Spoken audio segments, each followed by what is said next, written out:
Kumustahin natin ang estado ng pagnenegosyo sa bansa, partikular ang mga MSMEs. Ano nga ba ang naghihintay para sa kanila sa pagpasok ng susunod na administrasyon? Makakasama po natin si Secretary Joey Concepcion, ang Presidential Advisor for Entrepreneurship. Magandang umaga, Sir Joey. Magandang umaga, Yusek Rocket. Apo. So Joey, nananatili tayo sa Alert Level 1, ito pong Metro Manila. Pero may mga ilang po nagsasabi na dapat daw po itaas ito sa mas mahigpit na restriction dahil sa tumataas na cases. Ano po ang masasabi niyo dito, Sir Joey? Ang importante ngayon hindi yung pagtaas ng infection level kasi alam naman natin yung Omicron ay mild within 5 days mula sa that you get sick, no? It could take 5 days of quarantine and then after that mukhang okay ka na. I mean, I don't know of anybody who has been hospitalized, no? Definitely, marami akong kaibigan na are getting COVID today, but halos wala, asymptomatic lahat sila, no?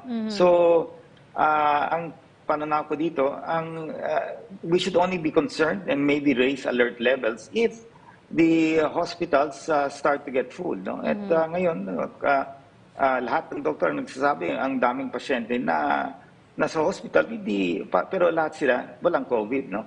So I don't think we should be alarmed. I think Omicron is highly infectious but very mild, and we've seen that in the early part of this year nang nag-surge yung Omicron dito sa atin. Pero nakita natin, palagay ko, nagbigay rin ng natural immunity sa mga tao rin natin. Kaya medyo bago ng election campaign, marami na rin na halos parang bakuna na rin yan, na-infect, and then they have this natural immunity. Kaya yung halos moving this past few months, mababa yung infection despite all the rallies, no? So, Omicron is a variant that to me is a blessing in a sense, no?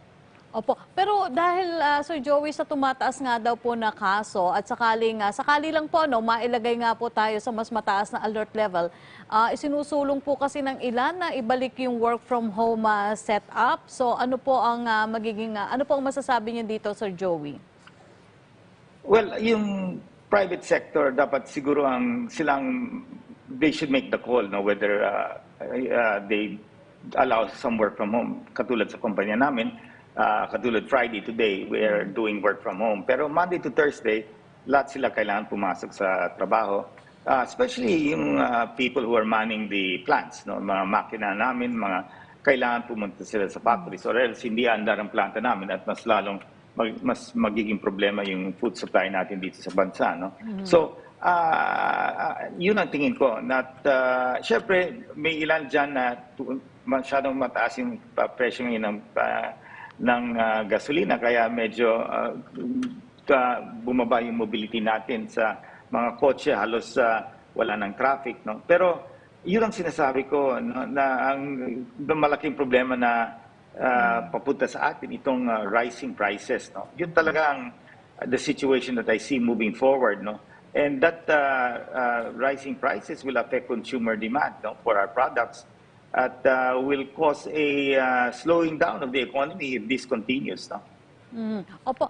Sir Joey, kamakailan naman ay ulat yung optional na paggamit ng face mask sa outdoor areas. Pero para po sa business community, ano po ang opinion nyo dito? Kayo po ba ay pabor dito?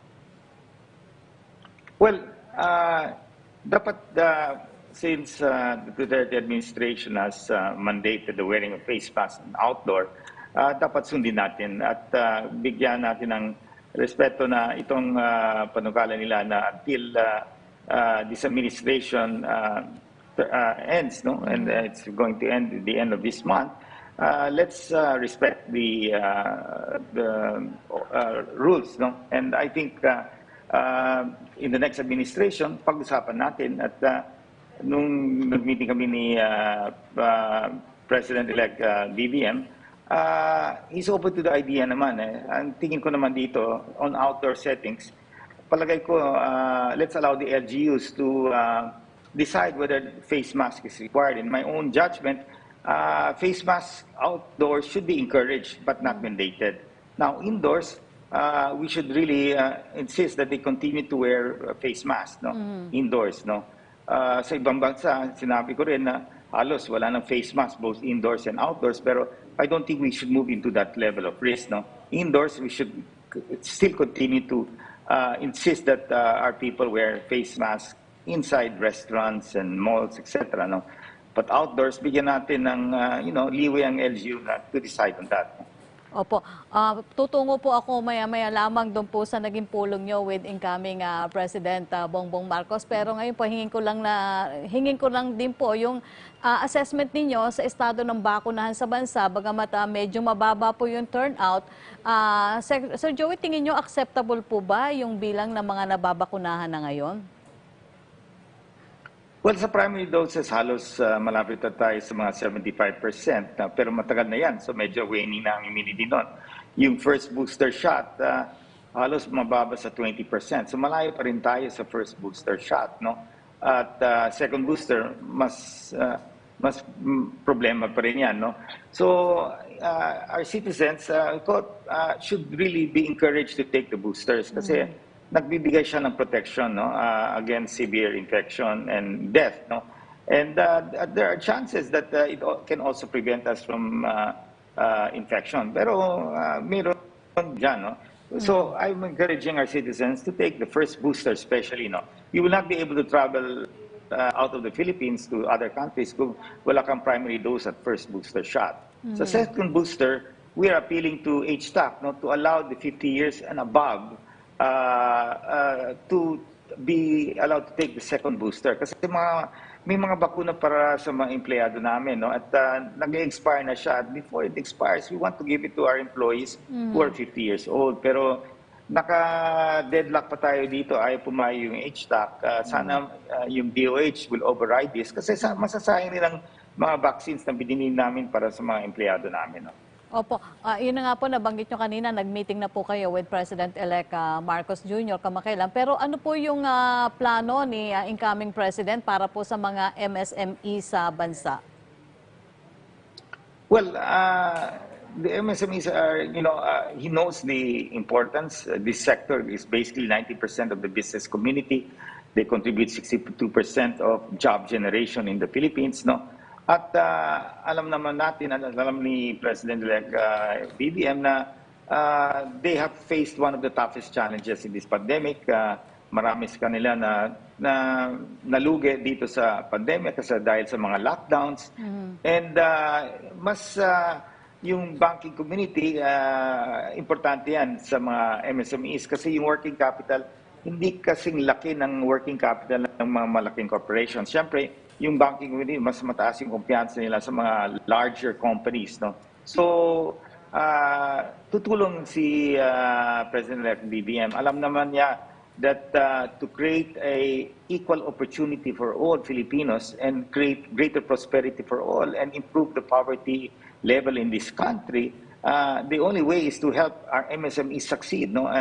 Do better, survive in these current challenges. And the next challenge we face now is the Ukraine-Russian conflict, which is creating a lot of increase in cost of our raw materials. Everything from electricity, from fuel, from food, basic food commodities, lahat ng presyo, ang laki ng tinaas. At nakakatakot siya kasi this can lead to a slowdown in purchasing power of our consumers kasi they have a limited basket that they can afford. Now, kung tataas yung mga produkto natin by 15, 20, or even 30%, gasolina, halos dumoble. So, talagang tatamaan dito yung consumer. Kung tatamaan ang consumer, ihina yung consumption nila, then our growth rates will not be attained. Our targets are at the 7%, considering our debt GDP is about 63%. This will be a bigger challenge for the country. So, diniscuss ko rin kay President-elect BBM na ako, ang pananaw ko dito, yung rising prices is a bigger concern than the pandemic, which I believe is moving towards an endemic state. Opo. Pagdating po sa Sir Joey sa pagbili ng bakuna ng mga negosyo, kasama rin po ba ito sa napag-usapan ninyo ni incoming President, Sir Joey? Yes, the public health emergency, I was telling the President, siguro dapat pag-aralan natin yan at maybe we can shift out of it kasi nasa public health emergency pa rin tayo. I believe that we don't need that anymore. And I know the concern is the government's ability to fund the vaccine purchase. Pero pag nawala yan, ang public health emergency, then partially, part of that responsibility can be transferred to the private sector and the people itself who can afford. No? So kami na rin ang bibili ng mga bakuna. Now, itong mga vaccine manufacturers, they will just have to apply for CPR's Certificate of Public Registration for their bakunas, and they can sell now directly to the drugstores. No? At the government will not need to indemnify and guarantee vaccine manufacturers kung may mangyari.